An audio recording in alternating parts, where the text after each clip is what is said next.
If you're wondering how our politicians and other super rich people really feel about how things are going in our country right now, then listen to this. Upscale sales at Rising S Bunkers, a company that specializes in fancy underground bunkers, have increased a whopping 700% this year. That's according to Gary Lynch, the company's owner. He told The Hollywood Reporter that actors, pro athletes, and politicians are all investing in high-end bunkers like there's no tomorrow. Literally. For an unnamed Oscar winner, he just installed a 37-room, 9,000 square foot underground complex in Napa Valley. The bunker includes a bowling alley, sauna, jacuzzi, shooting range, and massive home theater. It cost more than $10 million. Another customer with their own television show just built a $10 million complex of underground mansions in Minneapolis. Lynch has installed all sorts of underground things for rich and famous customers. Swimming pools, game rooms, gyms, greenhouses, you name it. And if you're wondering how all that will continue to work after the apocalypse, the bunkers come with their own power sources, which run air and water filtration systems. But it's not just eccentric actors building luxury bunkers. Bill Gates, the guy who's supposed to be saving the world, is also preparing for its demise. He reportedly has huge bunkers under every one of his homes now.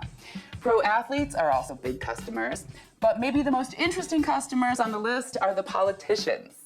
Not only are they making enough money in the fields of public service to buy luxury bunkers, but they are making the bunker makers actually sign non-disclosure agreements. The politicians don't want anyone to know they're preparing for the end of the world. The bunker makers say all their clients think we're doomed, no matter who's elected. Maybe they know something we don't, which is why they're keeping their bunkers a secret. All I know is, if the politicians are preparing for the end of the world, it means they've officially stopped doing the job we're still paying them to do. We're gonna try and infiltrate this fortress from below. Let me get stopped. A sprawling, multi-million square foot bunker. Tailor-made protection from an Armageddon of their own creation. At any moment, the team can be stopped by armed security guards. I say we keep moving. Tyrell waits for his moment and drives inside. I make sure we've got cameras rolling. This place isn't only the largest underground facility in the area, they say it's the largest in the world. Look at this. They got room for 2 lanes of 18-wheelers. The road literally goes on for miles. Look, there, it's branching off again. Who knows where that leads? Do you think they're watching us right now? Yeah. And this thing's hooked up to railroad, too.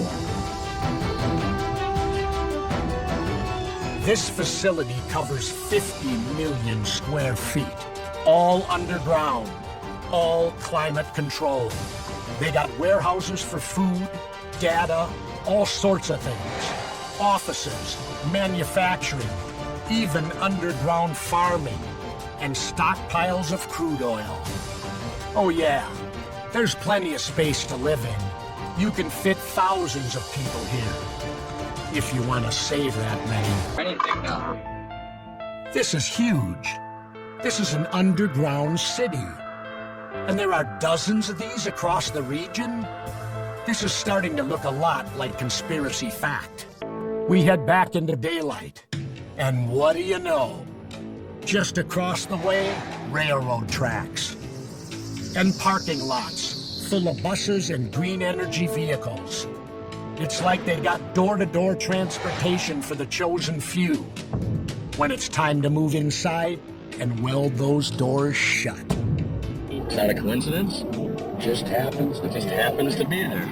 I don't necessarily think it'd be a good place to live, but it would be a good place to survive.